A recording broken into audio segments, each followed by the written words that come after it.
back in July of this year, and I'm standing outside of Jake's house. I decide to call him one more time, even though I know it's going straight to voicemail. Jake's someone who I've always felt a deep responsibility to help. We've been friends since elementary school, and I'm standing here over 3 months since we've last spoken. I decided to do what I knew I should have done 20 minutes ago. I call up his dad, and a few seconds later his dad lets me through the front door. I head straight upstairs to see exactly what I was afraid of this entire time. Jake's lying on the floor with 3 other dudes, and I'm standing there not even surprised. I see flashes of what our lives must look like side by side. Me, who woke up at 6 in the morning, cold shower, meditated for 20 minutes, went on a 1-mile run, hit a workout in my garage gym, and ate like super disciplined, 0 grams of sugar breakfast, drove 30 minutes over there to see him, and then Jake, who likely stayed up till 3 a.m. last night, eating cookies and playing video games with 3 low-quality friends, and didn't even remember that I was coming over or bother to set an alarm.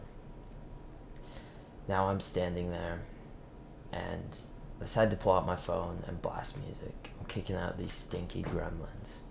And so, a couple hours later, after me and Jake kicked out his friends, we decide to go to a cafe. So, him and I were sitting in a booth waiting to order food, and he's telling me all that he's been dealing with recently.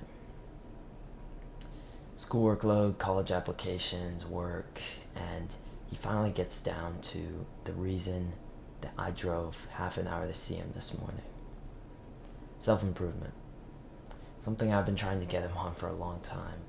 And he says, "That YouTuber you sent me, bro, he called me a little bitch for using Snapchat." And so I was like, "Oh, yeah. People actually enjoy that content, believe it or not." But as the conversation continues, I can't help but feel this deep responsibility to help this guy. I'd been in his exact situation just 1 year prior, and it pains me to feel I've been down that path of instant gratification, and to see him go down that path, I can't help but want to save him. And it hits me right then that even though I want to help him build a life that he can be finally proud of and get away from this instant gratification he has fallen to, you can't save someone who doesn't want to be saved. And if he wasn't willing to put in the work to change his life forever, then there's nothing I can do about it. So I drop it. If you're watching this video, I hope you're ready to change your life forever. I'm Malachi, and this is a full guide to self-improvement. I've spent weeks waking up at 5 a.m. making this into a powerful protocol that will change your life forever. This is an accumulation of hundreds of hours of books and podcasts and courses that I've learned through my entire first year of self-improvement. This is a full guide, so please do not click around when you're watching this video. Make it full screen and watch it in order, and this will truly change your life. I'll compose it of chapters so you can see what each section is about. Section 1, my story. I genuinely believe if you watch this section through that you'll be able to relate to me more and take my advice more seriously. This is why I put it at the very beginning. Now you can go ahead and skip it if you want, but I genuinely think this is an important part of the guide. So, I've been playing video games from a very young age, ever since we got the iPhones around, and then eventually when COVID lockdown hit, it was just an absolute nightmare of YouTube shorts, waking up at 1 in the afternoon, playing video games for like 16, 18 hours a day, not showing up to my Zoom classes. It was miserable. I remember when we got back, sophomore year of high school for me, it, like, we were in school, but we still had masks on, right? And so I would always wear the mask to kind of like, because I was like really insecure about my face. But I remember talking to I remember two occasions where I was talking to this girl that I liked, and eventually, like a couple weeks down the line of like flirting, she mentioned her boyfriend. Yes, I effectively got friend zoned. And then on one of the occasions, I actually asked for her number afterwards, even though she already did that. And I said it was for homework purposes. I said it was for homework purposes, and it was miserable. It was honestly one of the worst dating experiences I've ever had.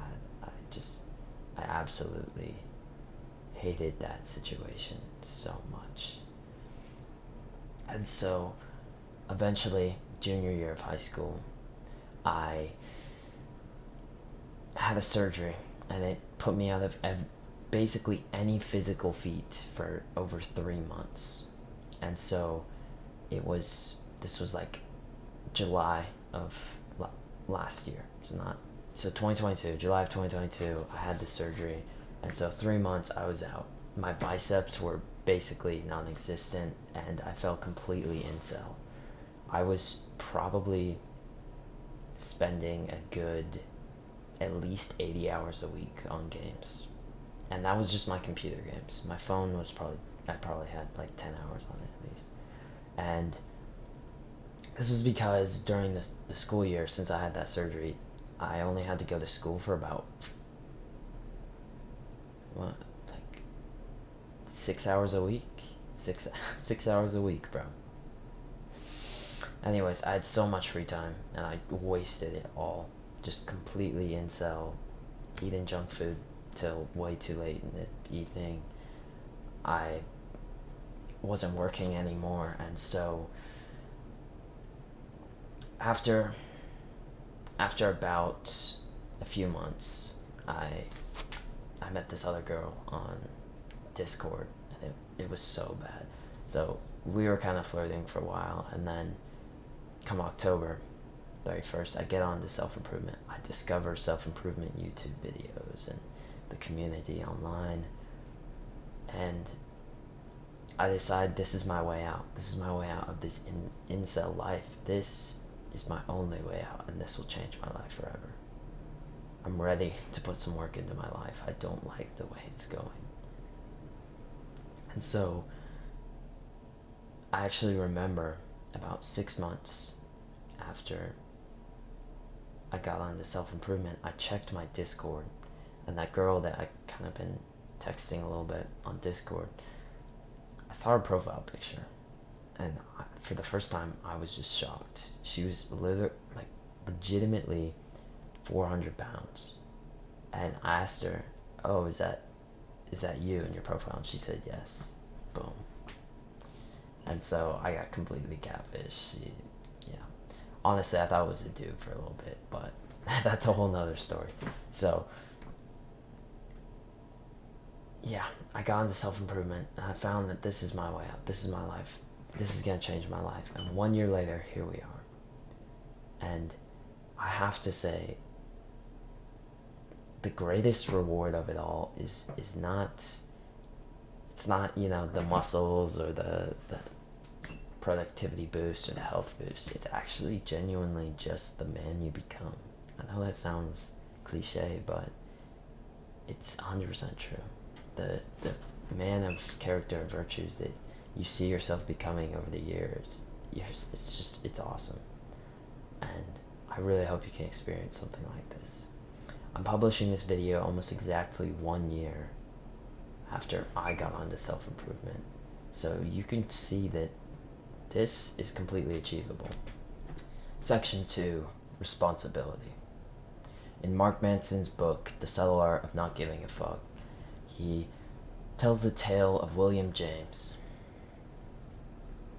William James had it hard from birth. He was born with severe back pain, stomach issues, and partial blindness in his eye. And ever since then, he found that the only thing he really enjoyed was painting. He fell into painting completely, and it was a hobby that neither society or his family appreciated. He went to go sell some paintings and nobody even bought them. So nobody liked his paintings. His family didn't think, his father didn't think he was talented enough. And so he fell into a deep depression. He felt this pressure from his siblings and his father to become successful, and he wasn't living up to it. His father, seeing it as his last chance to save his son, made some connections and got him into Harvard Medical School. When William James went to medical school, he joked in his journal once that he felt like he related more to the patients than he did the clinicians. He felt completely out of place, and he didn't like it at all. He dropped out, and fearing that punishment from his father, he would hear that disrespect, he went on an expedition to the Amazon rainforest. And this was a long time ago, so expeditions were a lot more dangerous.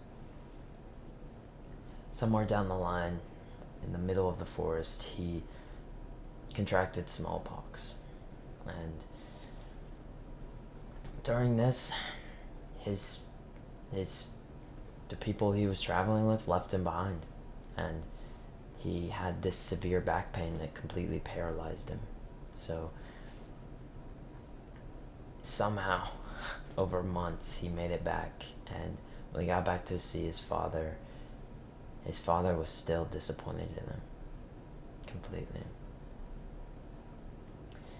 And this just made him so depressed and suicidal. It led to him almost committing suicide, to the point where one night he came across the works of a philosopher, and when he read what it said, he decided to make a pact with himself that for 1 year he would take responsibility for 100% of everything in his life, and if nothing changed, he would conclude that he was a victim to his problems, and he would end his entire life. The catch is he became one of the most well-known, impactful, and successful philosophers of all time. He accredits this experiment of his with all of his success, saying it was his rebirth. And this tale shows us that while we are not always in control of what happens to us, we always determine how we interpret those events. Choosing to not respond to the events is an interpretation of the events in our lives. We are always choosing how we interpret the events around us, and an event can either be good or bad depending on how you see it a lot of the time. I remember this was about a few weeks ago. I was at homecoming dance for my school. I'm not gonna lie, I had a pretty garbage night. I went into it with high expectations like most people do. Oh yeah, homecoming dance, senior year. And it made me feel lonely. I talked to a few girls, and I could tell immediately that they weren't interested, and that just made me feel terrible for the rest of the night. Until it was nighttime, I was lying down in my bed, and I took out my journal to write down what I was feeling. And as I was writing, I decided that while it was not my fault that I might not be the best looking or the best in conversations, it is my responsibility in how I respond to that. And so I decided that, you know what, this experience wasn't a bad thing. It was a good thing.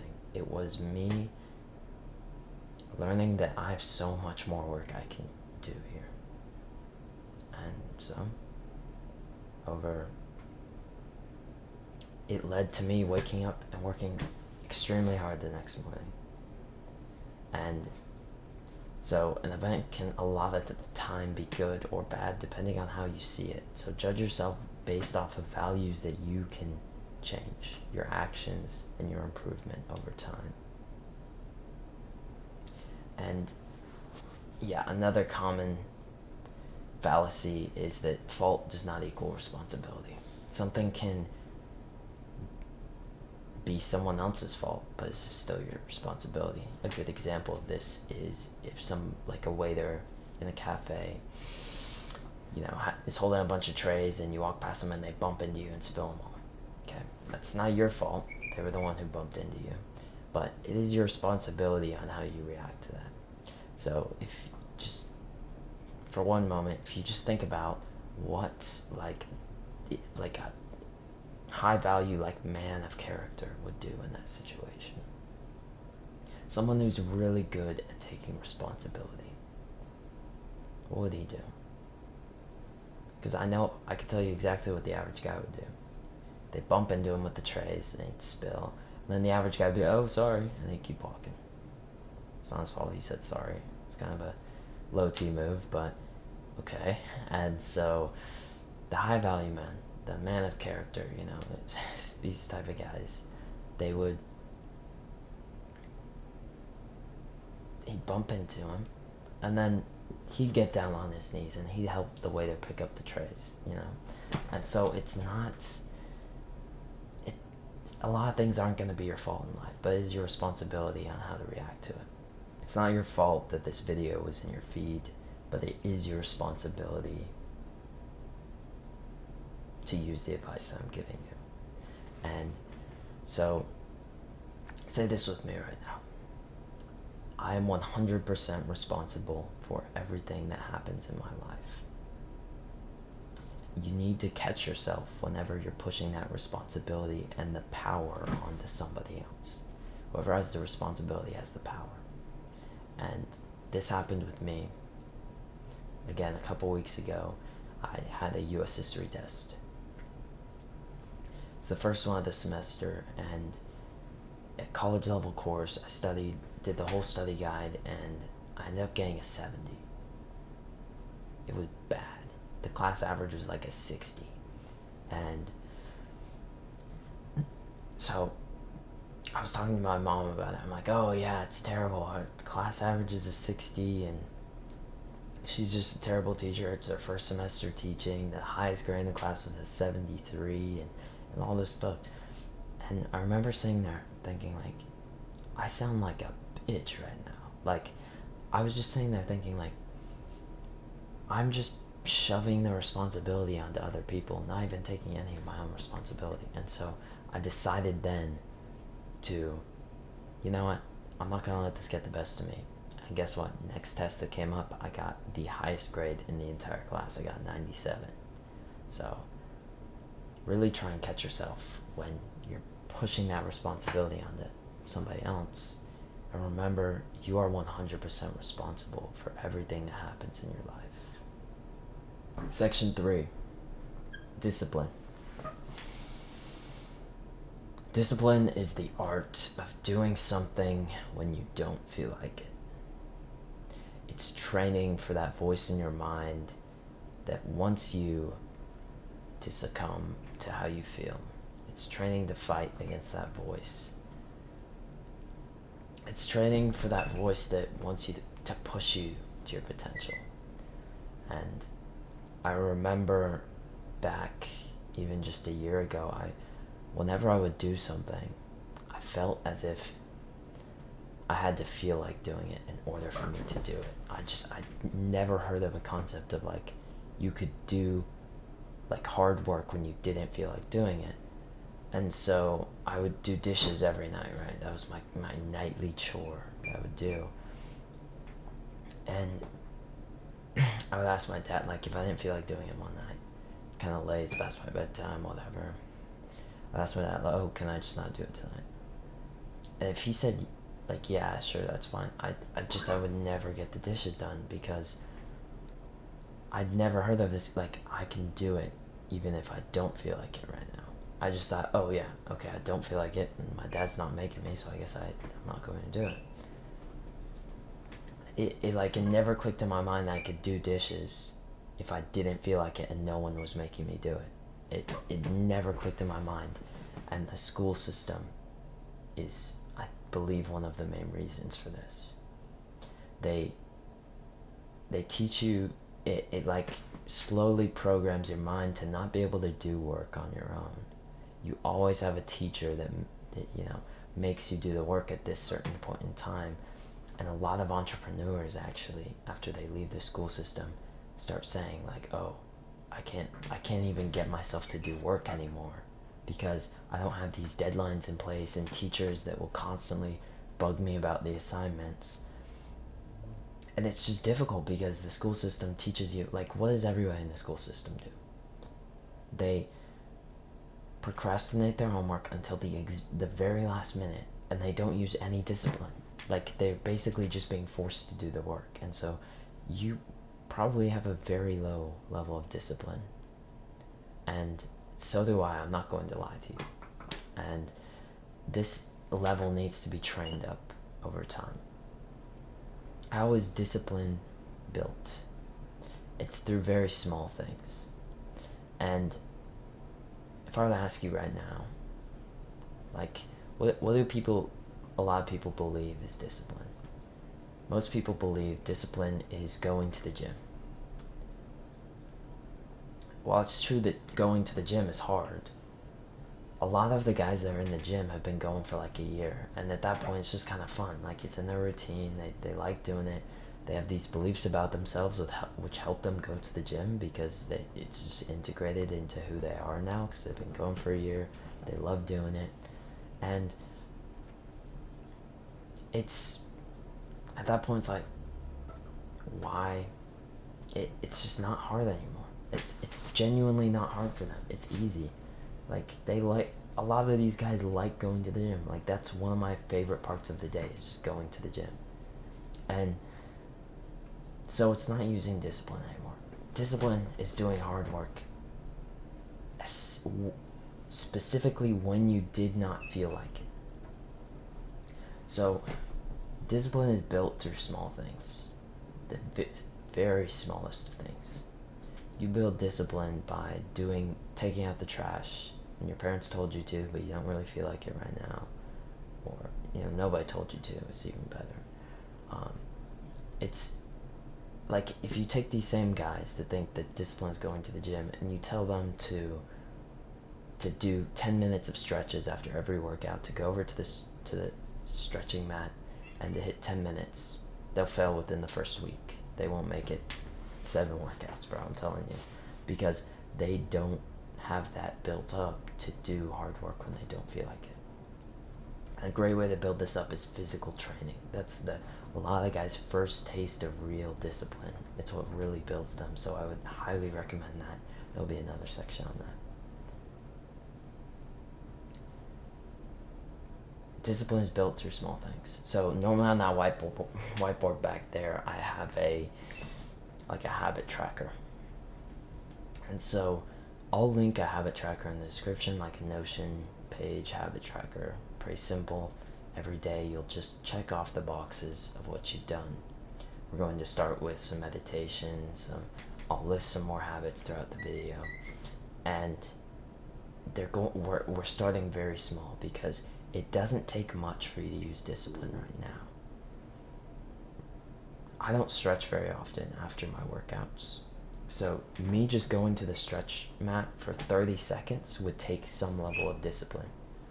But if you've already been stretching for 6 months and you're up to 10 minutes every time, it's not going to take any discipline. So you have to find that level And you have to push just beyond it, what you're comfortable with, to the point where every single time your brain is going to be like, oh, no, I don't really want to stretch today, and oh, it's kind of raining outside, I have to get back to my car, and oh yeah, I'm late for dinner as well, and a ton of excuses will pop up in your mind, and they'll be valid excuses. This is the thing. It'll be past your bedtime. You're going to ruin your sleep schedule. Tomorrow, you're not going to, there'll be a million valid reasons that will pop up in your mind. And when you notice those reasons popping up in your mind, that's how you know you're using discipline. Use that as like a gauge. Like, tell yourself, oh wait, I'm getting all these excuses. That means I'm using discipline. And so there's a great encapsulation of discipline, which is turn your brain off and do it anyways. Your brain will give you a million reasons not to. Turn it off and do it anyways. This is exactly what I do every morning for a cold shower. I found that before I would like sit next to the cold shower and like think like, okay, I'll just sit here until my brain argues with itself enough to where I get some motivation to turn on the cold shower and step in.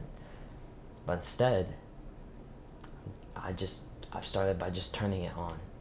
And at that point I'm like, oh well, I have to get in because then it's gonna go warm after a little bit if I don't. So just turn your brain off and do it anyways. That's exactly what I do with the cold shower. I stopped arguing with myself in my mind. I just turned my brain off. I'm just like, okay, I'm just turning this on up. I don't care. So try that. And learn that the small things are where the discipline is built up. These small micro habits of pushing a little bit more in each area of your life. Fitness, you stretch for an extra 30 seconds. For mental health, you read the Bible for 1 minute. I literally read like one paragraph a day, bro. If you're not spiritual, that's fine. If you meditate for 30 seconds, you gratitude journal, any of these things, perfectly fine. This is how you build up discipline. It seems stupid though. You'll feel like it's dumb and like it won't make a difference. You see my bed behind me? It's made, and I promise you I did not make it just for this video. It might seem like I do, but that's because I started off with my habit tracker on like make my bed every morning. And I've just built that habit up to the point where now it doesn't use any discipline, but I still do it every morning because it's just a habit. It's easy for me. Same thing with brushing my teeth. It used to take discipline for me to brush my teeth every morning. If you're there, I really hope you're not there, but if you are, that's fine. I've been there myself. Brush your teeth twice a day, and that can just be on your habit tracker. That seems stupid, but like hygiene habits as well, like that will take discipline. You want to choose the habits that you've proven repeatedly to yourself that you failed to do. So for me, it was brushing my teeth and making my bed. So I did those first two, but I know that sounds completely disgusting, but you choose two habits, and we're going to start with two, and then you can kind of work your way up, and I'll make one like a full habit tracker in the description, but if you only want to use a few of those things, that's fine as well. Section 3, mental health practices. So this section is the most important part of the entire video. If you watch this and you become successful and you've got the muscles and the girl in your arms, it won't matter if you have bad mental health. It will have all been for nothing. And so let's take this part seriously, okay? And so first of all, we need to kind of see what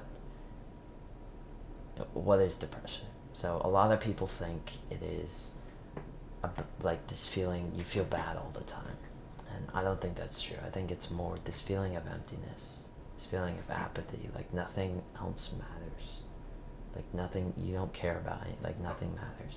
I could die today, it doesn't matter. And so you can take the antidepressants and you can ease the symptoms and cut off the highs and lows of this That's essentially what antidepressants does, from what I've seen, is it cuts off the high experiences and the lows. So you basically feel kind of the same all the time. But that's better than feeling terrible.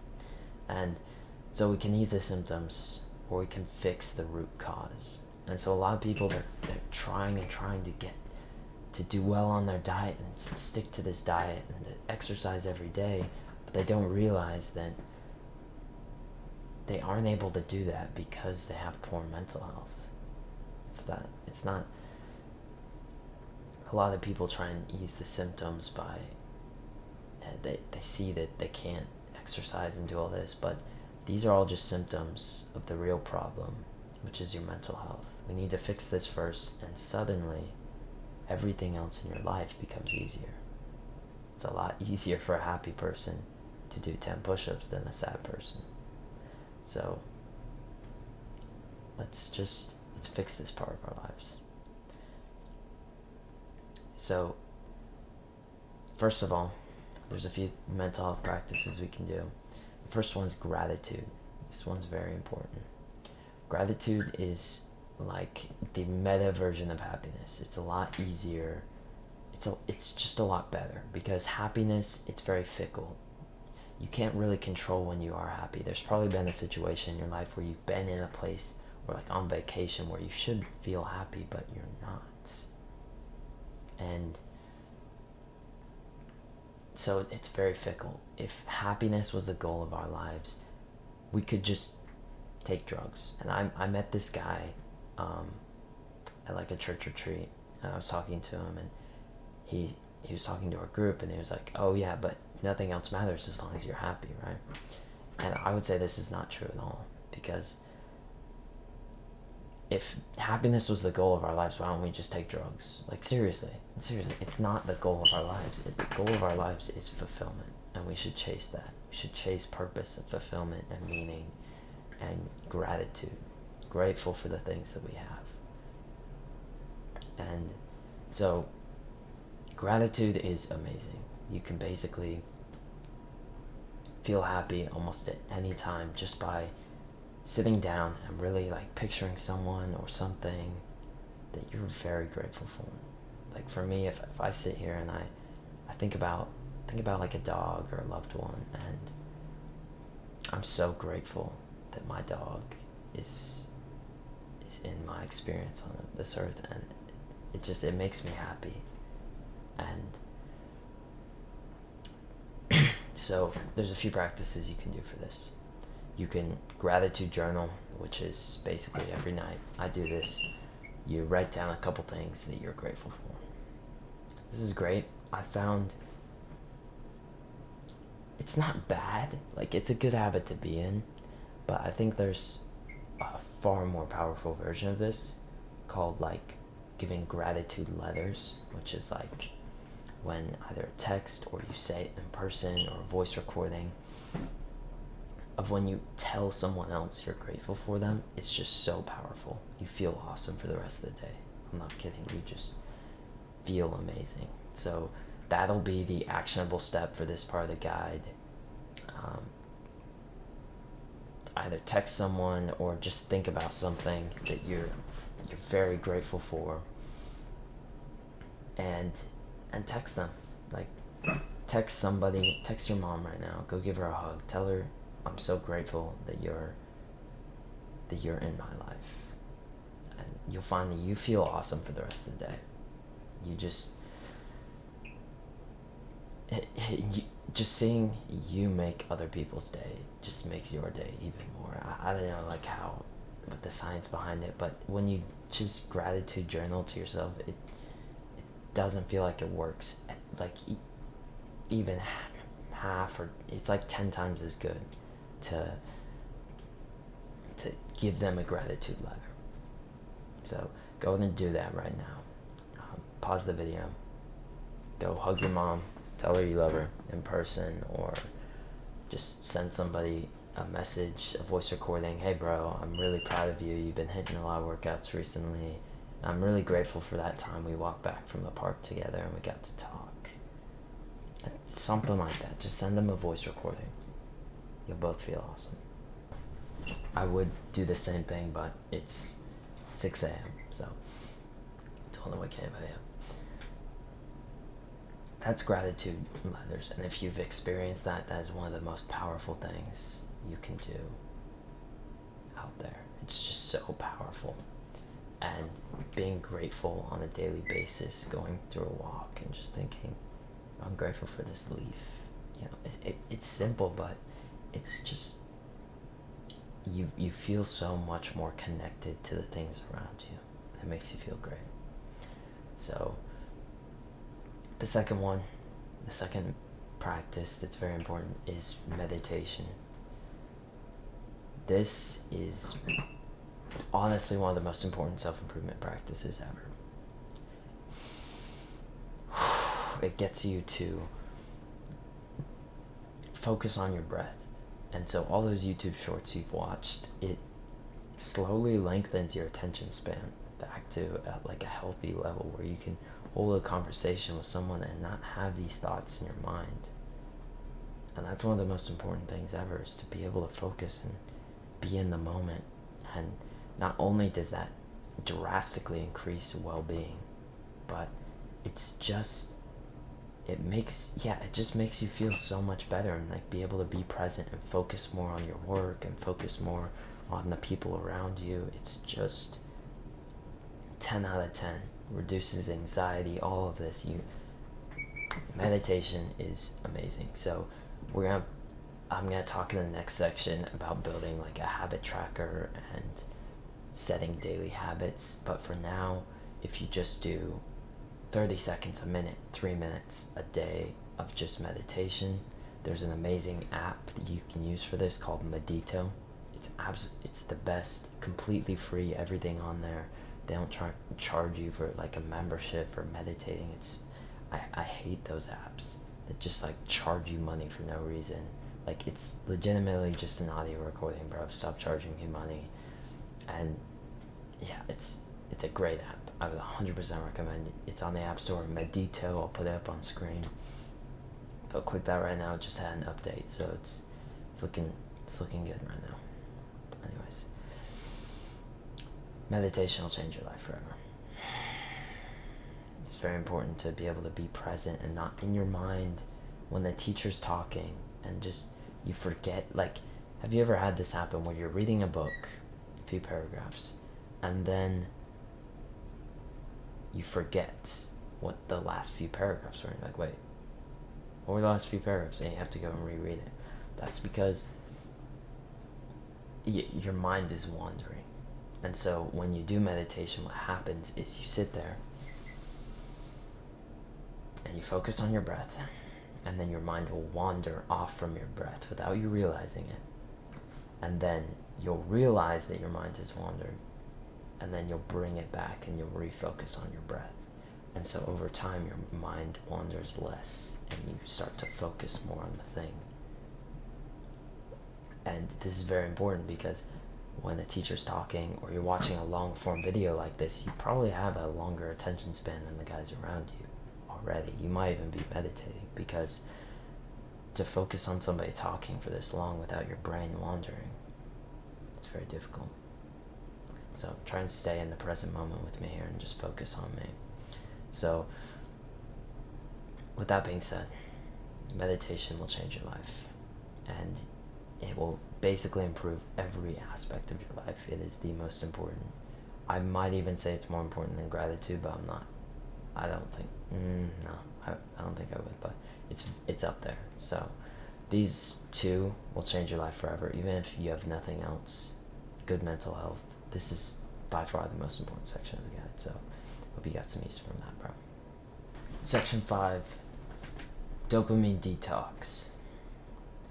That's a complicated term, but I want to first start by saying, what is self-improvement? Self-improvement is essentially what's called instant gratification versus delayed gratification.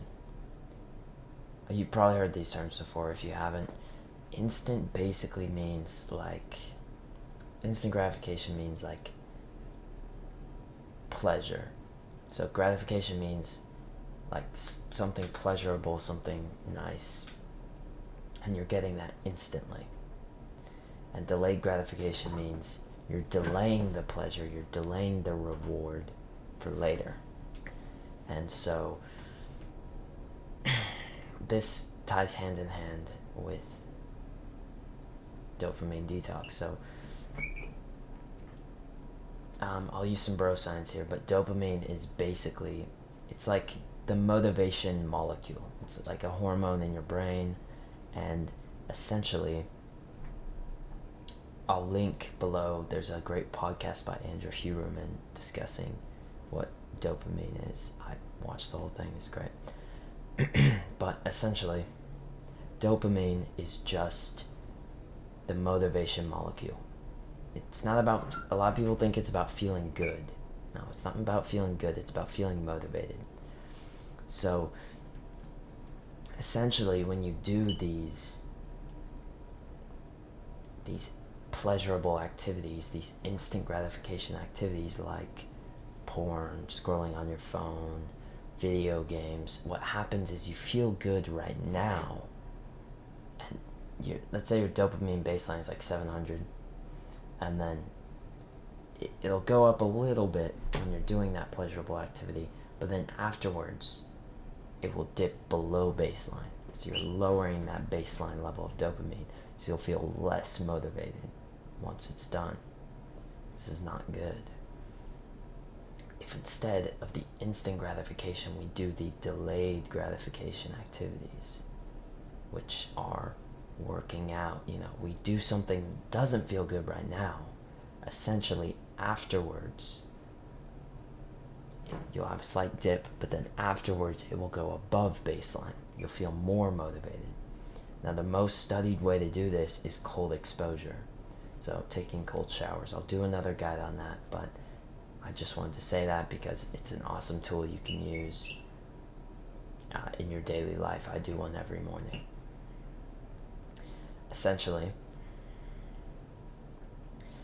we are going on a dopamine detox, which means we're taking away these cheap forms of dopamine, because essentially what we're saying is our dopamine receptors are fried, which isn't scientific at all, but it's pretty much like you saying,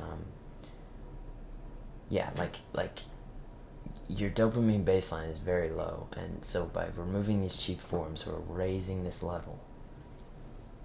And that's what we're trying to do. So, first we're going to start with social media. Why it's legitimately so terrible for you. Essentially, these companies, these big social media companies, they think about it from their perspective. How do they make money? They don't sell anything to you. And so there's a great quote: if you're not being sold a product, you are the product. And this means essentially when they aren't selling anything to you, they're taking your time, they're taking your attention. That's where they're profiting. They're from the ads, from the revenue. And when they take your attention, they get money. So what does this positively reinforce, you might ask? It reinforces them hiring hundreds of programmers to make these sites as addictive as possible, because think about it from their perspective. If they make it more addictive for you using like psychology techniques and all of this, you'll watch longer, and then they'll get more money, and then they'll take more of your time.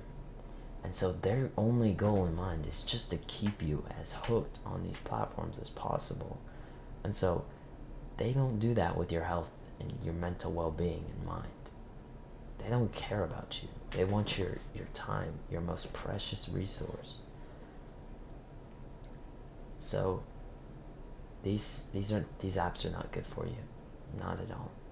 And a lot of excuses will come to your mind. I use them to text my friends. Oh, I use Snapchat to text my friends. And bro, get off Snapchat right now. If you're stop using, bro, these guys.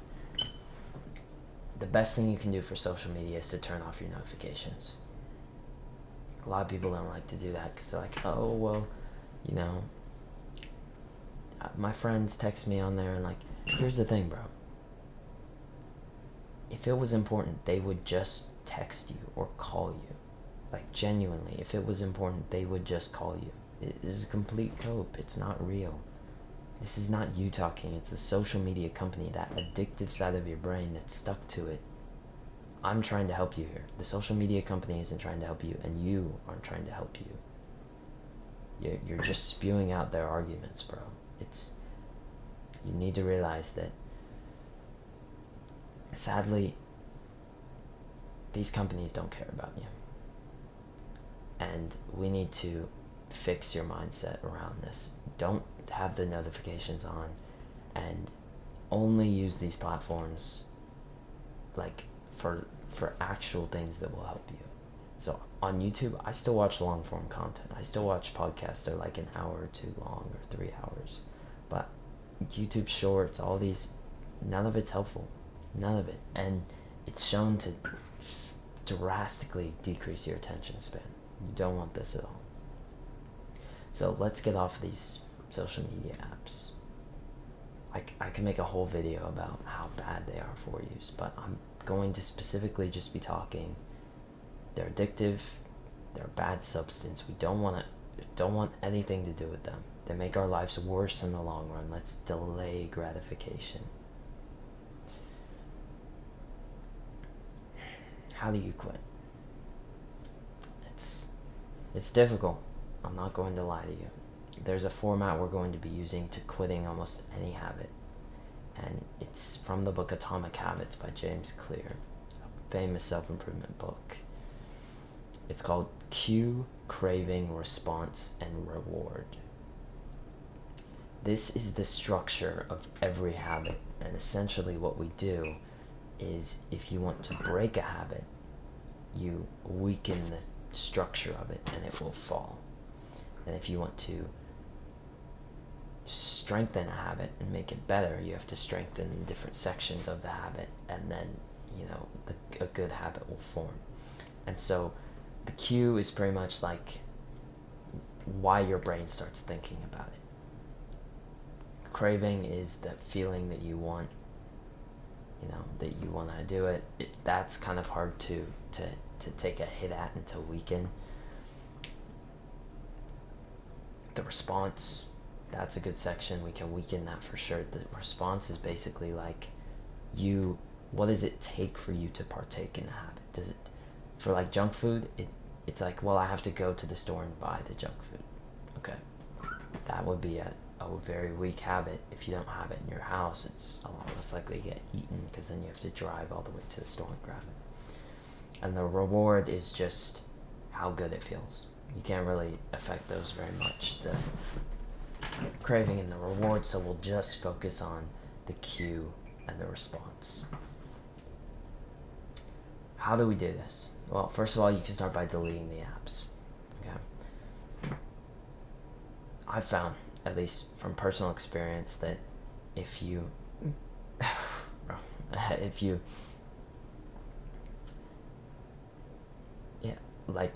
a lot of people can use them wisely. You can use the apps wisely, but don't get too like hasty towards this, because myself, a full year of self-improvement, no addiction to YouTube Shorts, anything like that, I found that even when I just download it or like have it available for like a day or like a week, I'll just fall into it over time.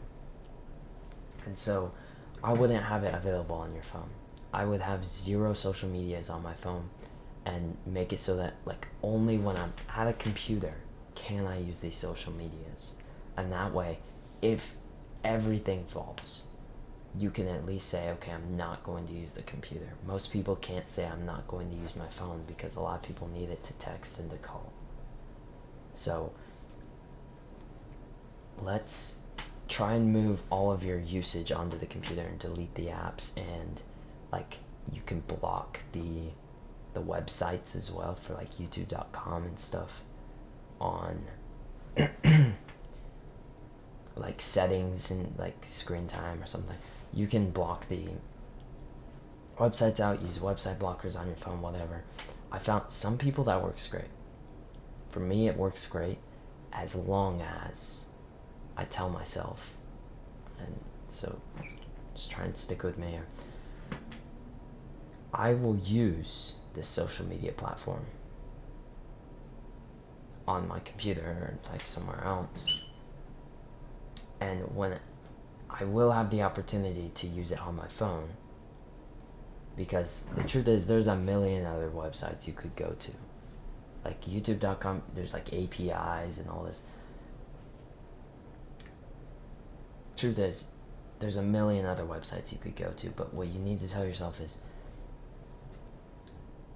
this is not the only way to access this. I will get tempted in the future, but I'm not going to. This is just to block out that like automatic subconscious response to like clicking on it and going there. That's all that the blocker does for you. It's just we're eliminating that subconscious response, but still we need to still consciously fight that like urge to like find another website or something. So keep that in mind and kind of tell yourself that, like, of course there's going to be a million other websites I can go to for this. That's not the point. What the point is I'm not going to use them anyways. I'm just eliminating that like tap on the app like response of like opening up an app or like going to the website really fast.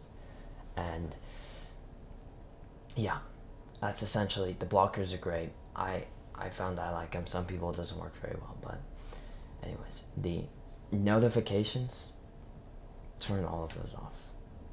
You could leave the texts and the calls on for now. That's fine. Gmail, whatever. The main thing is do not have social media being able to like pull you into your phone. Even if you're completely unconvinced by this, I want to save hours of your life. Like days of your life will be saved over the next year. Days of like productive time you could have put into work if you just turn the notifications off. Even if it's on your app and you still scroll for a few hours a day, the notifications are crazy. And I have a few friends actually, that I've told like, turn your notifications off, bro, and they can't. So I hope you're not like that. I hope you can kind of step back and realize, wait, if I died tomorrow, these companies won't give a fuck about me. Like, one inactive user, fine, that these companies don't care about me. Like, so you need to realize this, and you need to start being like, oh, I can just text my friends if it's really important. I can just check it on my computer if it's really important. I should value myself, my time. I should respect myself enough to value my time and my energy, so that when I'm doing deep work that will, retire my family one day, working on my career, my business, I don't get some notification going off. I'm like imagine if I just had a notification go off mid-recording and like went over there and started scrolling. You have to respect yourself more than that. Like, I genuinely think a lot of the people who struggle to turn the notifications off, it's just a lack of respect for their own time. You need to start seeing yourself higher than that. Section 5.2, video games. So many young guys fall to video games. I was definitely in that boat. And I think the main issue with video games is, well, first let's try and understand these guys, where these guys come from. A lot of these guys, they may not be the most physically attractive or this and that, especially on social media. They're seeing these other guys that are doing better, and in a video game, it doesn't take long for you to be awesome, bro. A lot of these guys don't get, when they speak to somebody in real life, they probably don't get very much respect. And so when they're in that video game and they meet somebody in real life, or in the video game, and they're like level 100, or something, like they're a high level, they get that respect that they've always wanted. And so we can't blame these guys. We really can't for being deep into video games, because it's really not their fault, but it is their responsibility. So let's help them fix this. First of all, I think video games, the main issue I have with them is, and the reason I used them for years, is they kind of trick your brain into like thinking that you're doing something important when you're actually not. And this is crucial, because when I do a video game for like 10 hours, right? By the end of it, I'm not feeling like terrible. And that was the thing. If you just sat and did nothing all day, like absolutely nothing all day, and you like scroll on your phone for like 10 hours, you would feel terrible. You had accomplished nothing all day. But with video games, you slayed the dragon today. You leveled up 3 times. So it's like it tricks your brain into thinking that you're doing something important when you're actually not at all. It tricks your brain into thinking you're solving problems and you're leveling up. And that's the exact same drive that we can tap into for self-improvement. It's the exact same drive. When I quit video games, you begin to see life as a video game. Like, you begin to see, like, oh, I can level up my social skills by 5 points. I just said hi to the person walking across the street, and their dog is nice. Oh, can I pet your dog? 10 points. And it's like you begin to see life as this video game that you can level up, and it's just amazing. It's absolutely insane. And I believe that this is the same drive that these companies are tapping into, and the reason why they're so addictive for many guys. And so there's always this cope I hear online of like, well, just 1 hour at the end of the day to unwind. And I think it's a bunch of garbage. One, show me some science where your brain is unwinding when you play video games. Like, show me the science that says your brain is unwinding.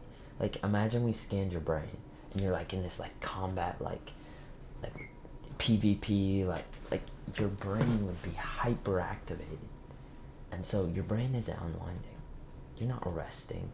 Just sleep if you need to unwind. Sleep, meditate, do the self-improvement practices. Why are you unwinding? This is garbage, and it's cope, and you know it. Also, 1 hour, just 1 hour at the end of the day after I've done my meditation and my exercise. Why can't I just do 1 hour at the end of the day? It's because it's not 1 hour. It's not. If you say it's 1 hour, it's never 1 hour, bro. We know that. You can't tell me it's just gonna be 1 hour, because it's never 1 hour. I know that. I've been there, bro. It's never 1 hour. Finally, the guy who doesn't play that 1 hour of video games at the end of the day, and that sleeps, that rests, that recovers for the next day of hard work, he will destroy you. Maybe you've started hearing these guys online. They're like, it's a competitive world. We need to start waking up to this. These guys will destroy you if you're wasting 1 hour every day. The guy who isn't, he will just demolish you in the long run. 1 extra hour of deep work, 1 extra hour of sleep, more recovered the next day, and that compounds over time. Your 1 hour will turn into 1 hour and 30 minutes. And over time it compounds and compounds. You don't let these video games steal your thoughts and your brain power away from you. This is not good. The time I was closest to quitting self-improvement was like March of 2023, and it was when I was quitting my video game like officially. So I'd quit and I'd stop playing for a few months, but I'm like, oh yeah, this is a good idea. It wasn't. I should make a video that says like my official quit, like I'm leaving officially for the community, and I'd be like, oh yeah, we have some good times, and it was a video, and it took a long time to edit, and that whole time I was like so close to leaving self-improvement, because I was like, what if I just do YouTube on this gaming channel, and I become like a really good gamer, and you know, esports, or like, because I was amazing at my game, and so I was like, oh, okay, what if I just do this game and I make a YouTube channel off of it, and now that I'm on self-improvement, I know all the productivity tactics, I can use those. And I've seen some guys that have done this, that fall back into their game. It's not that they get addicted necessarily, but they make their YouTube channel off of it while on self-improvement. First of all, you do run the risk of getting addicted to it again. So it's kind of playing with fire. But secondly, and the reason I decided not to do that, I was on the brink of doing it, is I journaled for a few hours on this, and I really asked myself, like, do I want to be known for like hunching over in a computer chair for like 10 hours a day playing like a video game, and like, that's like, I don't want to be known by my children or like my future wife for like being a video gamer. That I just, so if that's you, then sure, go for it, but really think about it, because I think it's a lot less people than we really than it might seem. It might seem at first like, oh yeah, I can just do video games, but really think about it. Like, should my legacy be this? Is this what like my purpose in the world is? And really make that decision. But I'd take a long time to journal about it, because I see way too many guys on self-improvement that have made this mistake where they've like, they start a gaming channel, or no, they like already had a gaming channel that was doing decent. They get on to self-improvement, and they're like, okay, well, I can make a self-improvement channel, or I can continue this gaming channel. All right, it's like 300 subs, so I might as well.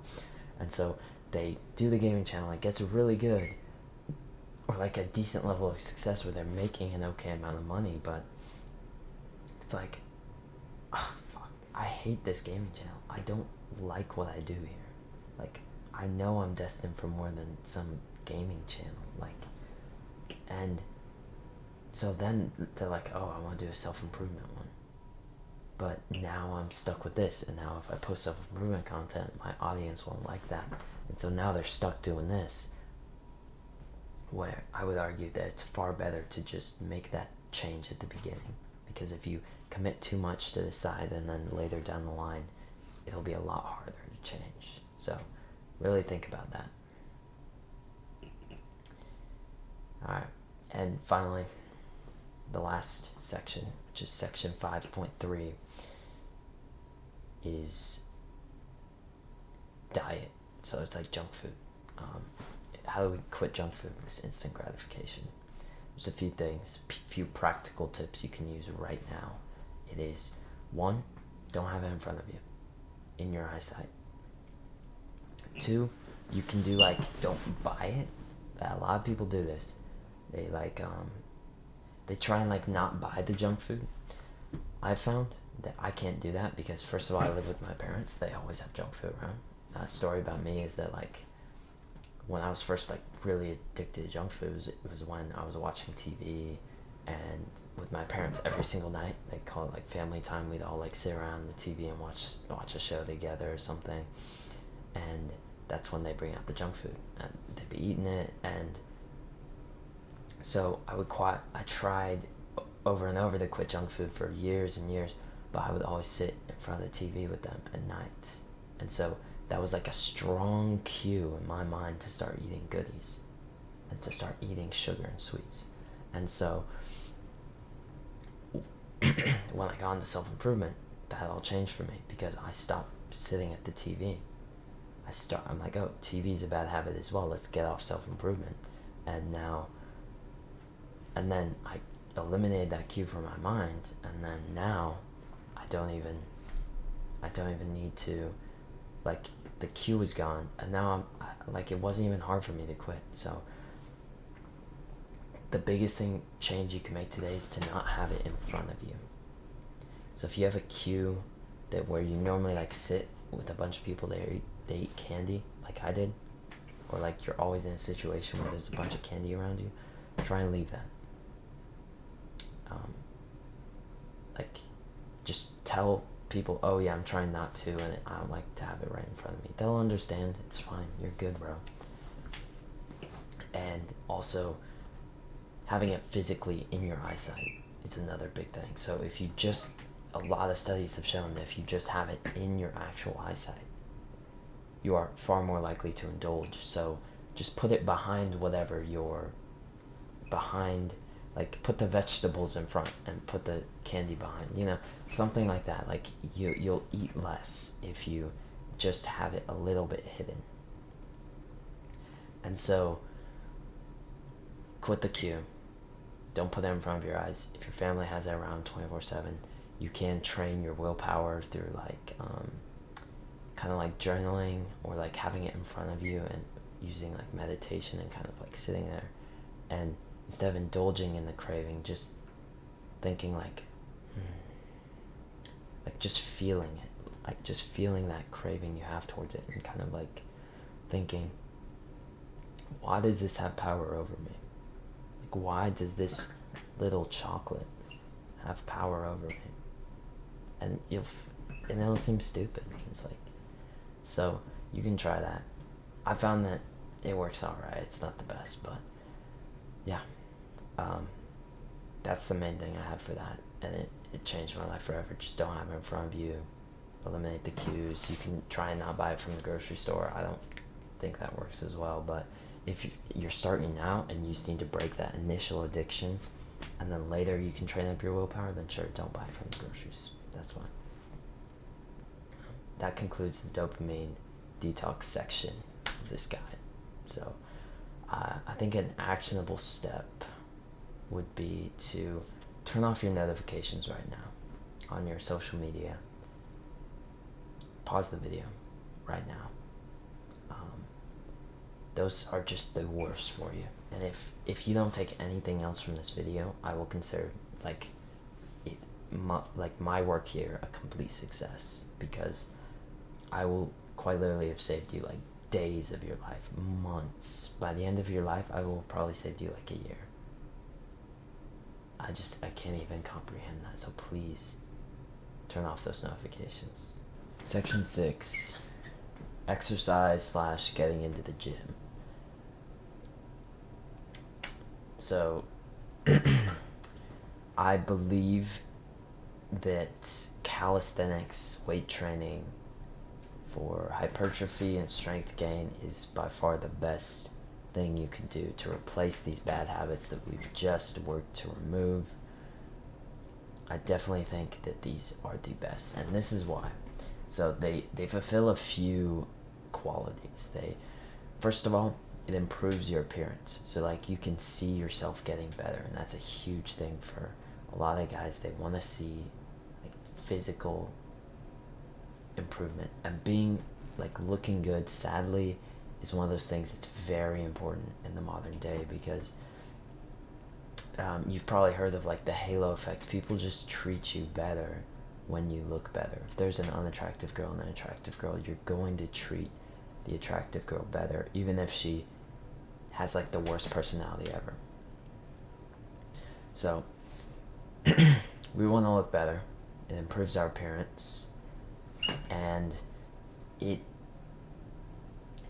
get the sense of like leveling up and like brothership and all these same senses that you get from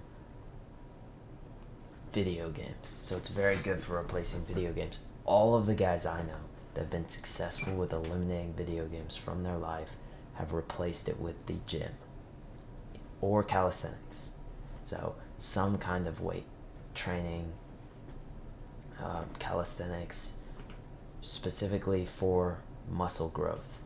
And so you're gonna look better. It'll improve like how well you do with women. You'll be more confident.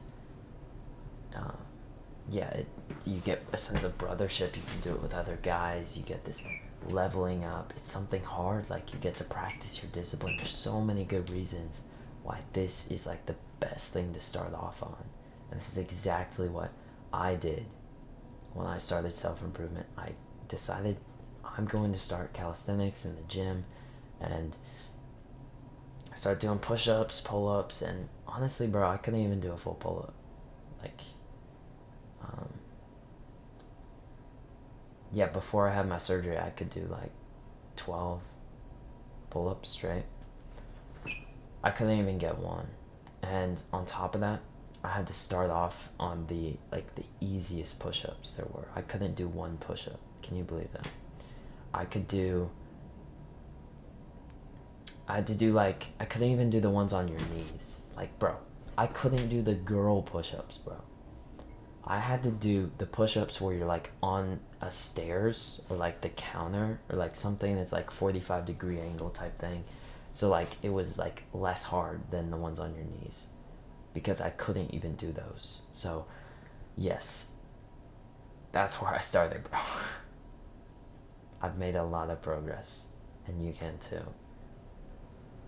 I would recommend, I'll link some like routines. I'll make a few routines for all those guys that are starting weightlifting or calisthenics and want like a quick little circuit.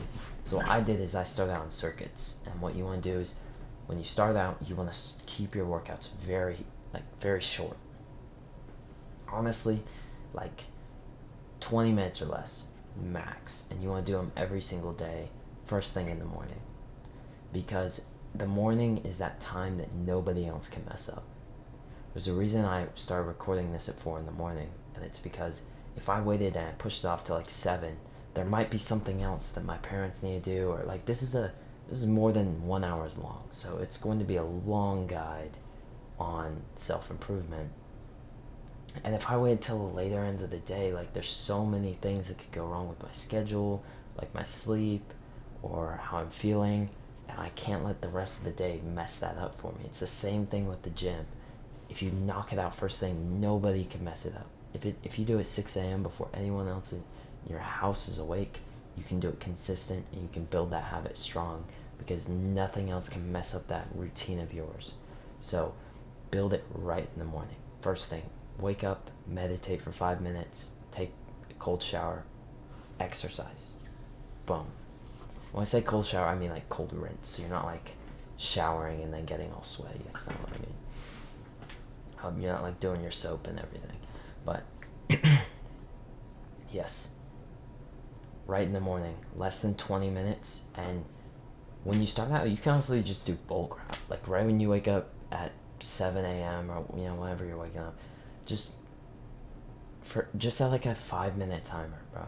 You can start as small as you want, as long as you show up. That's what matters when you're starting out. You want to establish the habit. So if you don't have a lot of time before school, set a 1-minute timer. See how many push-ups you can get done in 1 minute, how many like pull-ups and sit-up, like just try and like get as much in as possible in that 1 minute, and then boom, you're done. There's no excuses anymore. You just have to do it. It's just 1 minute, and that's where you start. I'll make like a circuit kind of routine that I would do when I was starting out. And there's 2 things you can buy when you're beginning. I used to recommend these like adjustable dumbbells, and I think they're very good.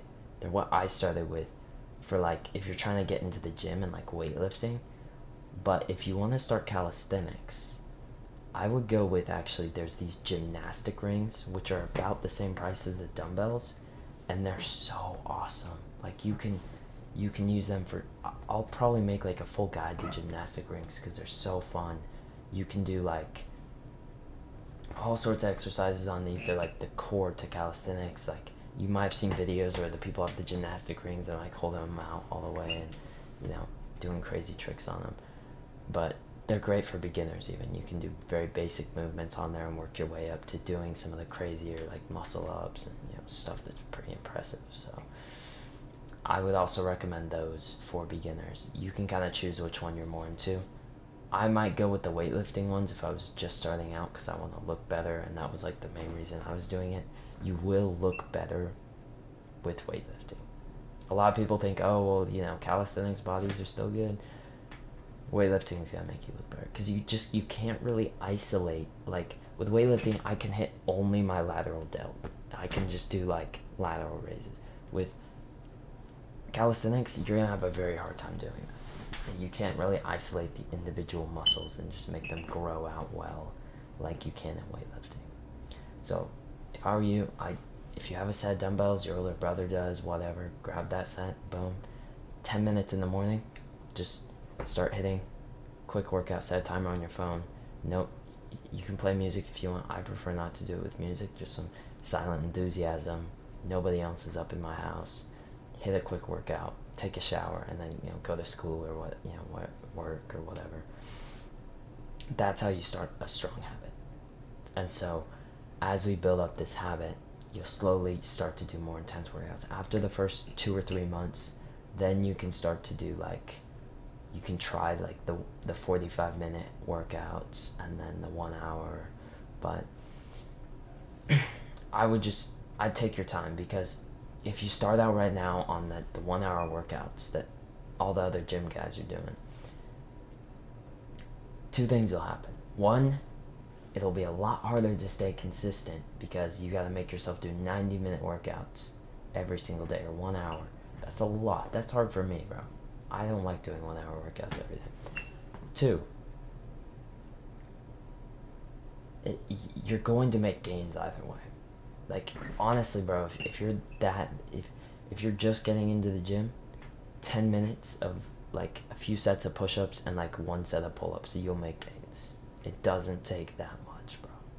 So for you to stress out about getting like the perfect workout routine in like 60 minutes, it's not going to make a difference, bro. Just show up.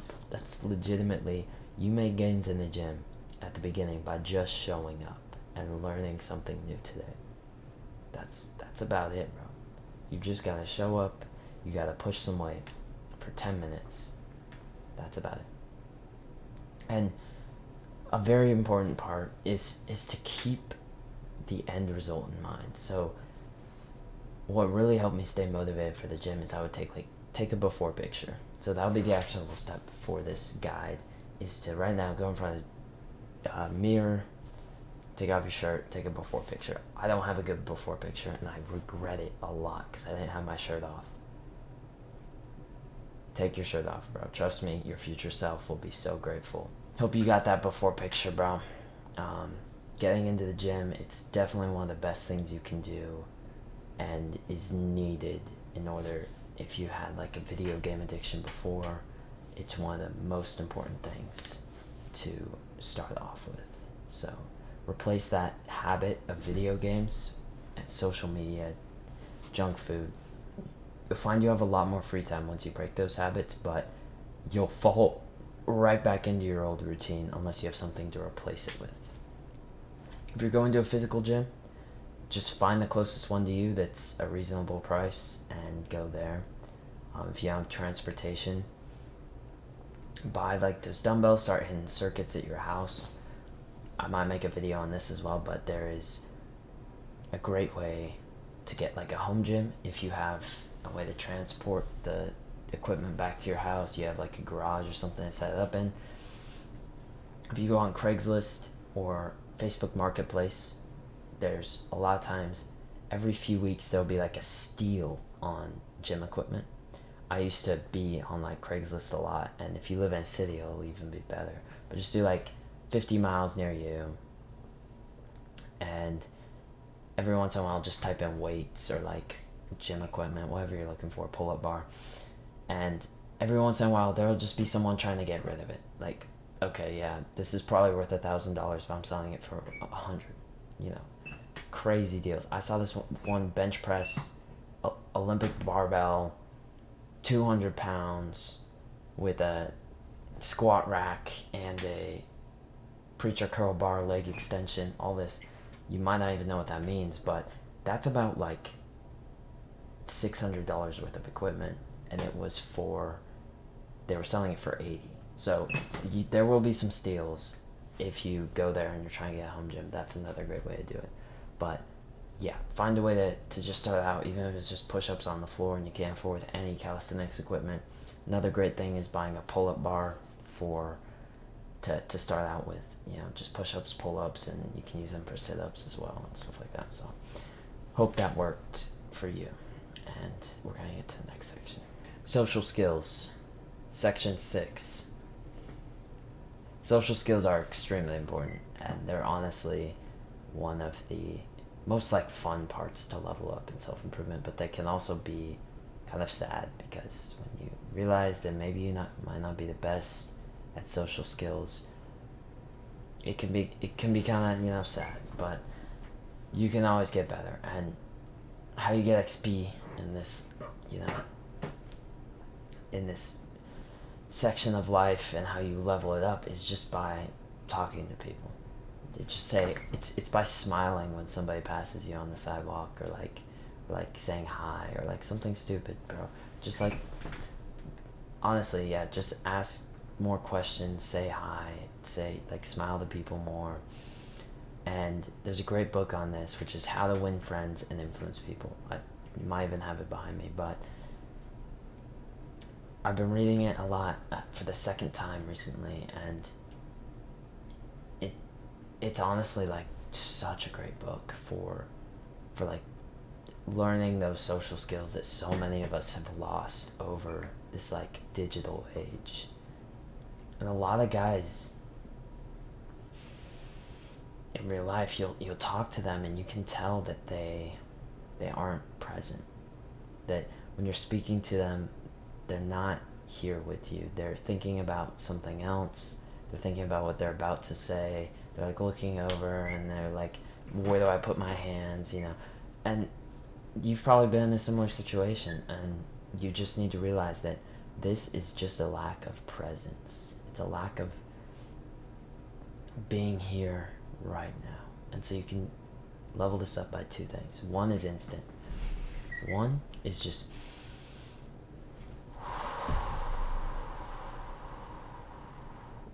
breathe more fully. You just want to breathe fully. Let your belly bulge out. Because when you take these deep breaths, you are present.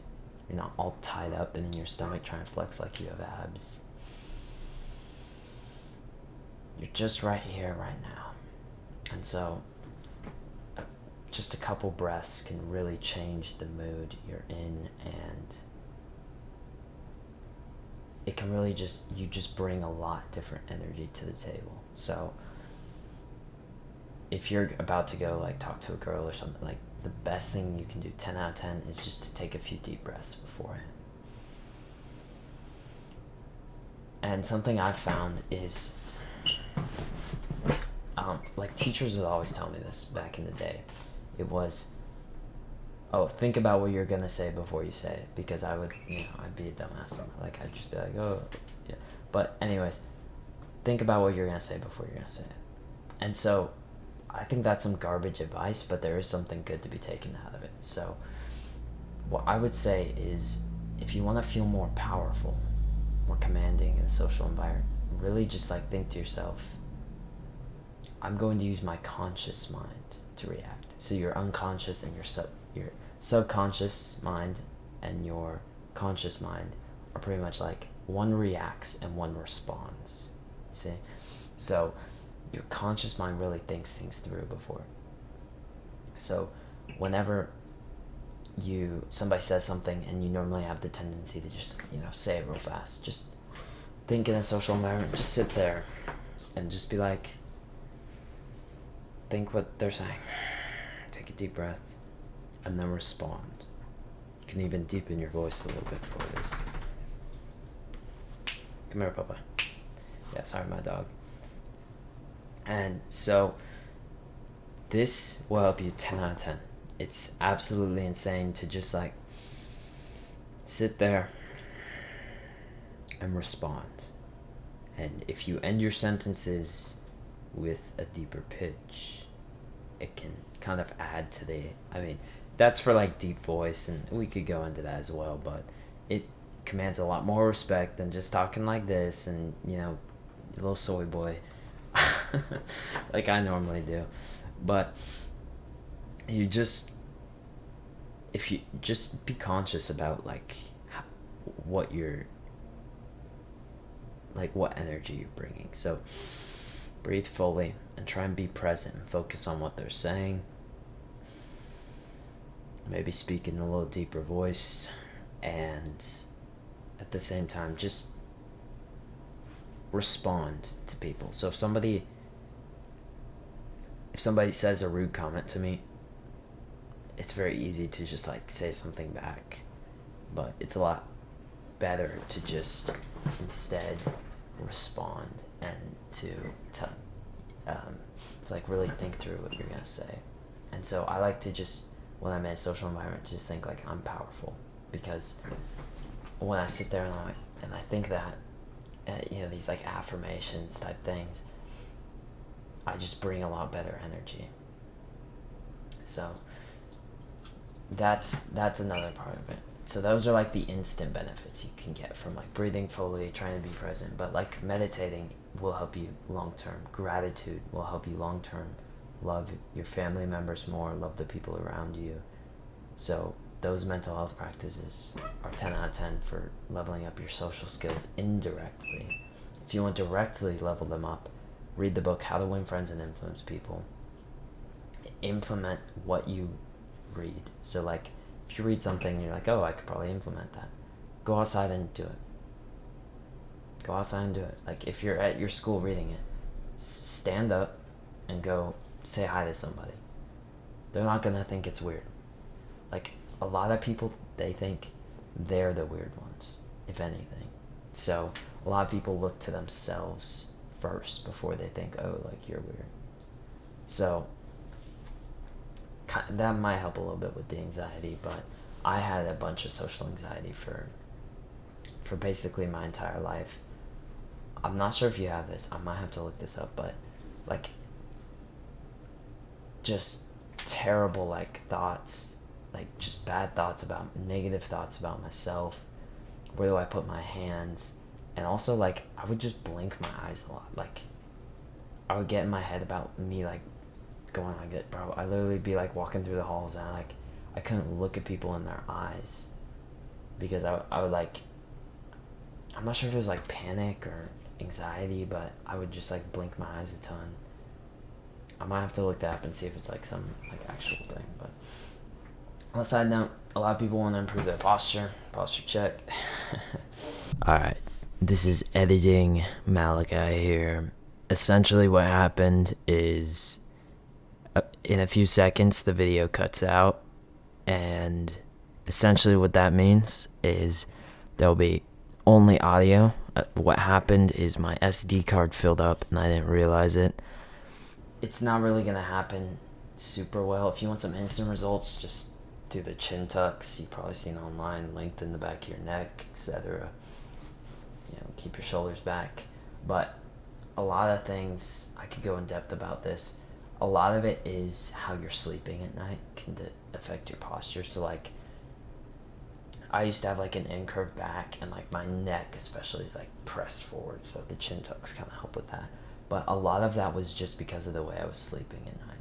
A lot of it was I was, you know, sleeping on my stomach and my back was curved down, and that ended up like being bad for me in the long term. So now I sleep with a pillow under my legs, and I sleep with my head back at a good angle that lengthens the back of my neck, which is good for my posture. And so there was a great YouTube video on this. I'll link it down below. 10 out of 10 for that. I would definitely recommend going and watching that if you're interested in posture.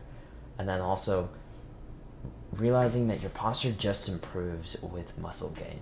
If you have bigger muscles, like I had a debate about this with my friends. I don't even know how it was a debate, but because it's pretty self-explanatory. If your muscles are stronger, like your rear delts and your back is stronger at holding your muscles, at holding your bones, then it's going to be easier to hold better posture. If your neck muscles are stronger, it's going to be easier to, instead of like hunching over your neck, to bring it up.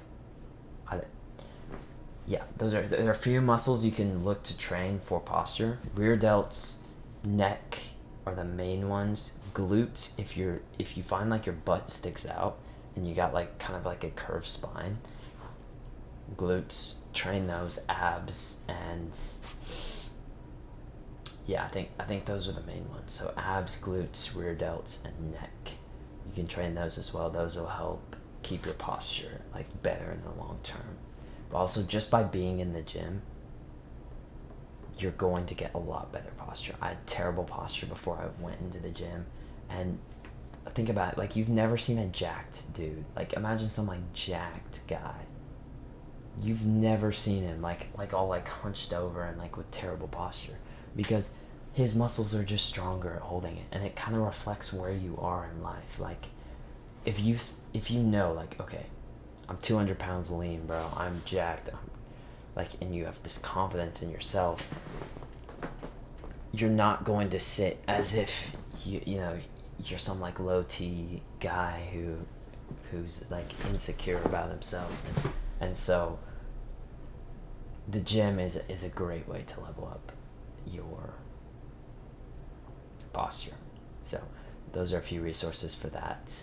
And then as well, just get the book How to Win Friends and Influence People. I have a free Google Drive with all of the self-improvement PDFs inside of my Google Drive that you can use right now. All the self-improvement books, like a lot of them, with the PDF form. And I'll link that down below. You can go ahead and click on that and just get a free PDF of How to Win Friends and Influence People. Like, completely free. I'm not charging you anything. Section 7, optimizing testosterone.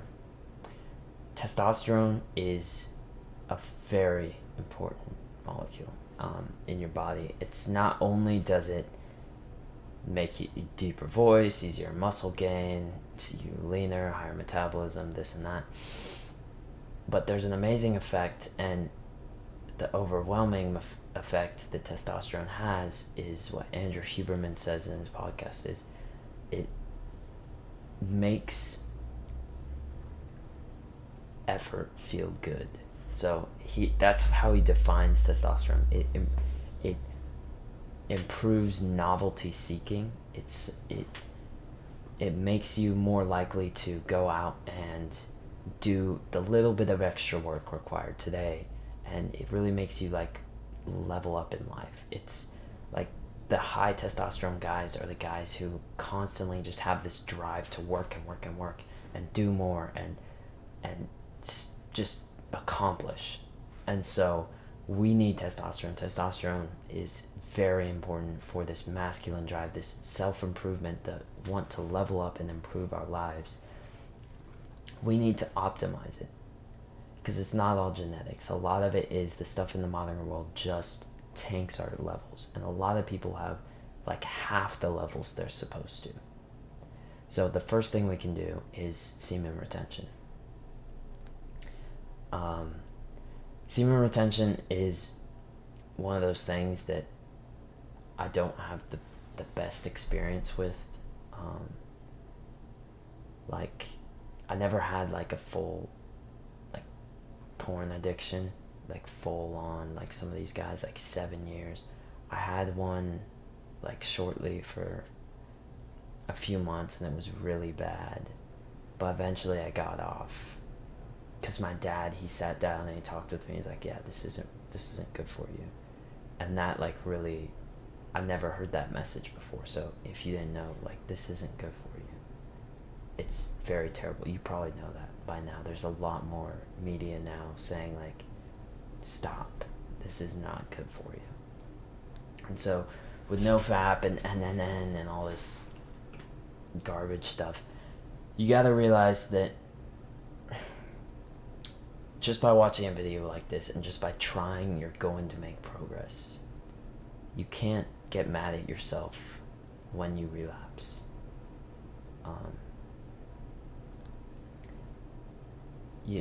When you get mad at yourself, you just end up doing it more. So there's an analogy with like a doorway. So on one side is like the good habits, and on the other side is like, you know, the place you don't want to be, the instant gratification. And so when you're doing the good habits and you're doing really good, a lot of guys, they'll kind of crack the door open. Like they'll mess up a little bit and they'll crack the door open into that instant gratification, that lifestyle that they don't like. They'll mess up a tiny bit. And what'll happen is when it cracks open, they'll get mad at themselves for messing up, or that it'll like crack open, they'll mess up a little bit, and then they'll just like fully open the door. When the truth is, they had the energy to keep that door mostly shut and then slowly close it. But when you get mad at yourself and you get frustrated and you tend to just fully open that door. And so what we want to do is realize, okay, I've messed up, but I can still come back from this. My card just filled up, my SD card, because I legitimately filled up my entire SD card with this video file. I really hope this isn't too long. I was trying to make this into a long guide, so I put a lot of effort into this. But when you open that door all the way, a lot of guys struggle with that because they open the door a tiny bit and then they get mad at themselves and it just goes all the way, when in reality they had the strength to hold it. So you can't let this like setback turn into a tailspin. Remember that you're going to mess up, and on that graph of success, there's always a million like tiny little spots where they went down and then they went up, and that's perfectly fine. You're going to mess up. You'll make progress just by trying, and a year from now you'll be doing it a lot less than you are today. The biggest thing you can do to help yourself right now is, you can do the remove the cues and the response and the reward and all this. That's great. Don't put yourself in the same situation you're normally in. But also, you can do two things. You can change the beliefs about yourself. I'm not that guy anymore. I'm the guy on self-improvement. I work hard. I hold myself to high standards. You need to start putting things on your walls, like beliefs about yourself. You need to start implanting these beliefs. And I've realized how important this is recently. I have a few things on my wall over there. I just put them. I have two things. I hold myself to high standards, and I will wait for the second marshmallow. It's the second marshmallow, that's like a study on delayed gratification, but essentially it means like I will wait for the better reward. I will not take the instant gratification. I will hold off. And so you gotta start like saying these affirmations to yourself and like really changing the identities you have, because you have these identities of the guy who's not on self-improvement, the low tier guy, and you have to start changing this. Because when you change your identities and you have that firm identity about yourself that you are one way, your body will react to that, and your body will start to change, and your actions will start to change, because they want to change to reaffirm the identities that you currently have. If you have the identity that you're somebody like a video gamer, and you try and quit, then your body will always reflect that, and your actions will too. So a good example of this is, there's two smokers. One of them, there's two smokers and they've just quit cigarettes, right? A guy walks past him. He offers the first one a cigarette. The first guy says, "No, I'm trying to quit." The second guy says, "No, I don't smoke." Which of these two is going to successfully quit smoking? It's the second guy, because he has the identity that he doesn't smoke anymore. The first guy has the identity of someone who's trying to quit. And the guy who's trying to quit, he always relapses. So that, make your identity something more powerful. That's the first trick you can use. Second trick is just be more busy. When you replace your habits with the gym and you're not lying around all day, or you have a bunch of free time and you're working on your purpose, you just seem to get you relapse a lot less in every other area when you have something like a goal that you're working for. Write out these goals. It sounds stupid, but just write them out and work towards them, and you relapse less in every area of life, in social media, in video games, in porn. So that's gonna kind of end the semen retention area. And the next thing that you want to do is just optimize your diet. So there's a bunch of things I could talk about, and this could be an entire video, and it probably will be in the future. First of all, have less sugar. So added sugar directly decreases testosterone. Have less added sugar, have less soy, less seed oils, less plastic like in around your stuff. So essentially, soy decreases testosterone completely. Tons of studies on this. You probably know this by now. It's so popular. Soy boy, where do you think that comes from? It comes from these studies that show that soy lowers testosterone. And so, yeah, eliminate soy. Look at your ingredients. If you eat like eggs and almonds and like more natural type, like fruits and vegetables, just eat cleaner. Try and eat cleaner. Eat less processed foods.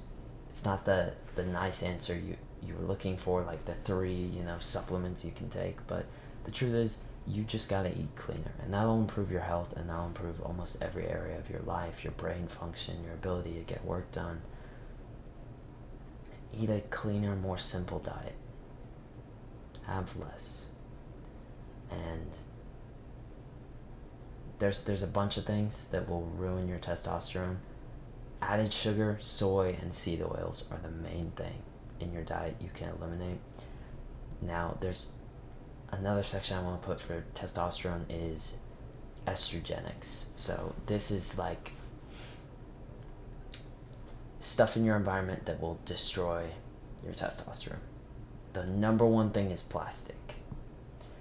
Do not drink from plastic water bottles. Do not heat things up in the microwave in plastic. Do not eat from plastic. Do not use the plastic forks. Stop using plastic, period. You don't have to go like full insane and like do all this, like there's no plastic in your room or anything, but the majority of it is just don't do too much plastic. Plastic has what's called BPA in it, which is essentially like very bad for your testosterone. There's been a bunch of studies on this, and you've probably seen the water bottles that have like BPA free and all that.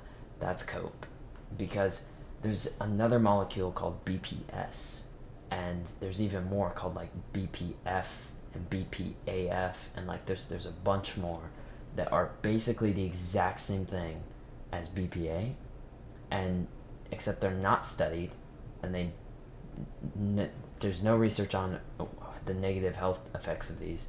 So these companies can basically just replace, they'll say BPA free, but it's still terrible for your testosterone. And then all the people are drinking it thinking their testosterone's fine, when in reality, it's not good for you. And so don't drink from the plastic. Use filtered water. The tap water is, like when you drink from tap, there's something called EE2 in it, which it's like a woman's birth control hormone, and when they pee it out into the water stream, they're on birth control, and they pee it out, it goes into our sewers, and we recapture the water, and we filter all that stuff out, so it's like clean drinking water, except EE2 is a hormone, and hormones, they can't kill with the chemicals they use to sterilize the water. The only way it can be taken out is through filters. So make sure you're using a filter because it's still in your tap water. Yes, there's a woman's birth control in your, like a diluted form in your water, and it's basically estrogen. That's what it is. So the term estrogenics, I guess I didn't really explain this a ton, but it just means it activates your estrogen receptor.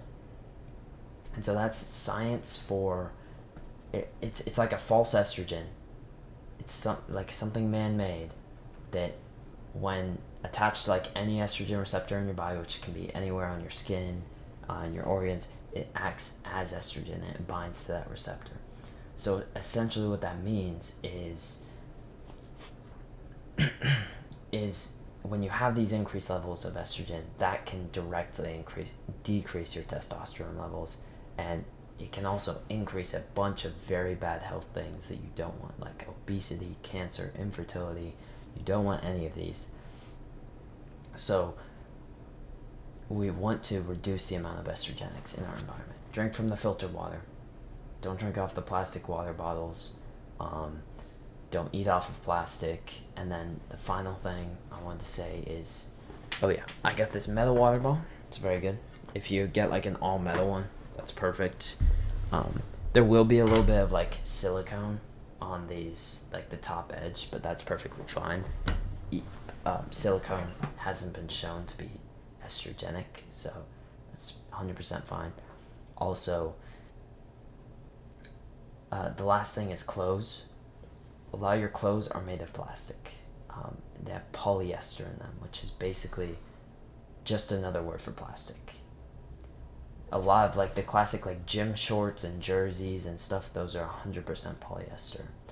And so you'll just look at your tags, and over time, I would say, slowly start to buy more cotton stuff. Like as you, like, let's say you're getting into the gym, as you start to bulk up, you fit better clothes, just buy the new stuff.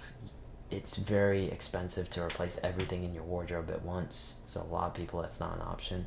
But one thing I would definitely recommend replacing is your underwear, because you don't want that touching your balls, like plastic on, like the stuff that makes you infertile on where you're like. So do not, bro, don't use plastic underwear. Use the use cotton, like 100% cotton, 90% cotton, that's fine. Finally, bed sheets. So my bed over there, it has, this is polyester.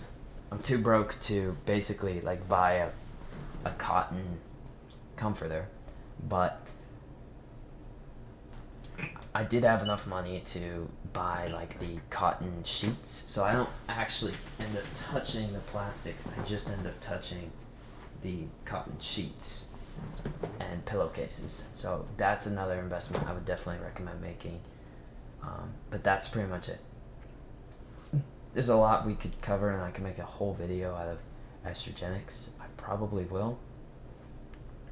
But you just want to start reducing these from your environment, from your diet, and over time, your testosterone will go way up, because it's you don't really realize how limited you've been, and when you start to implement this stuff, you just start feeling so much more motivated for your work, and you'll find that you feel worse watching like a TV show or something, because you're like, wait, I should be working right now, or like you're at a party and you're like, I want to be here, I want to be working right now, and you start feeling a lot more motivated to put the effort in.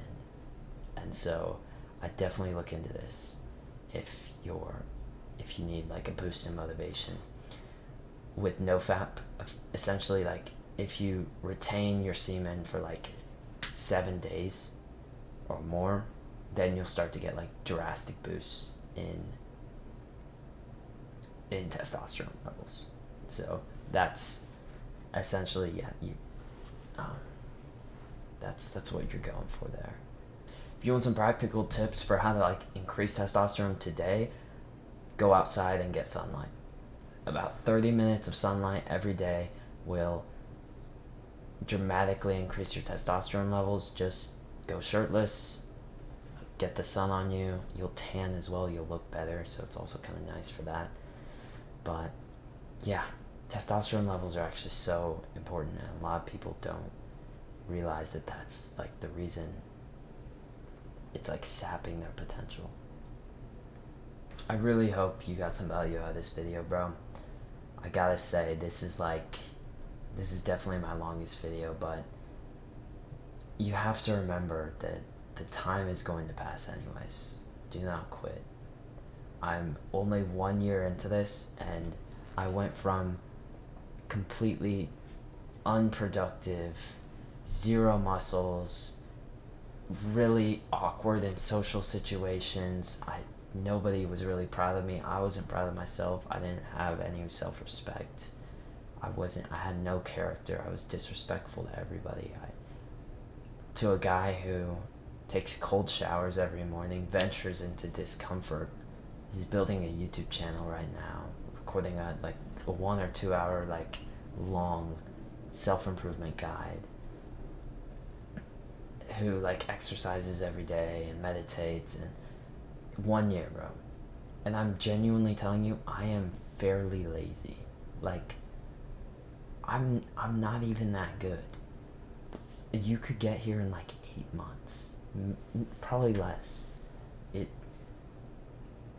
genuinely doesn't take as much as you think it does. It's just about showing up every day and doing that extra 30 seconds of stretching at the end of your workout, or that extra gratitude journal when you don't feel like doing it, and leveling up that discipline.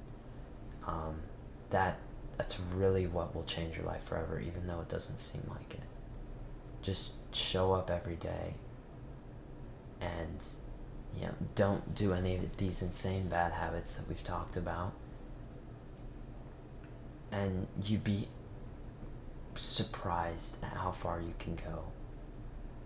Honestly, I'm just 1 year into this, and I can't help but think a year from now I'm gonna have thousands of subscribers on YouTube, with money coming in every month, and I'm not even that great.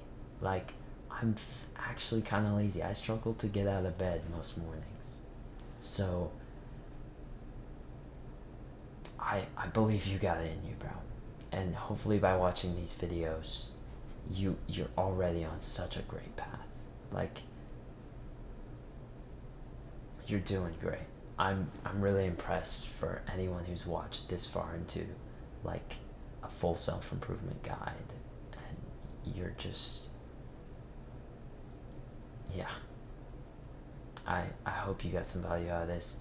I will have tons of links in the description of extra value I can provide, workout templates, Google Drives, coaching. I do free coaching, 100% free. I can solve your problems, bro. Go click that link in the description and sign up for some free coaching. Why not, bro? 20-30 minute sessions. And yeah, aside from that,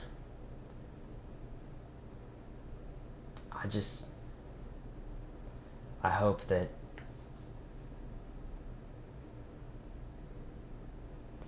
I just hope you got some amazing value out of this. And I know that if you watch this far, your life's on a great path, and the main thing is just don't quit. Just don't quit, bro. There's also, finally, if your biggest vice right now is just watching YouTube videos, if you're spending way too much time on YouTube, but you still want to watch YouTube, and even if you're not going to do it on your phone, you're going to do it on your computer, you still spend too much time, there's a YouTube extension, a Google extension, that blocks out the suggested videos and all this stuff that just tries to pull your attention, the top 10 ways to start a bit, all this garbage that's taking your attention from you. So go and click that link and install a quick extension. It just blocks out the suggested videos and all this garbage that is just taking your time from you. Yeah, I really hope you got some value out of this video, bro. And you'd be amazed at how far you can get in just a couple years. 2 or 3 years, you will not recognize the person looking back in the mirror from you. I hope, yeah, I hope you got some value out of this video, bro. And I'll see you in the next one.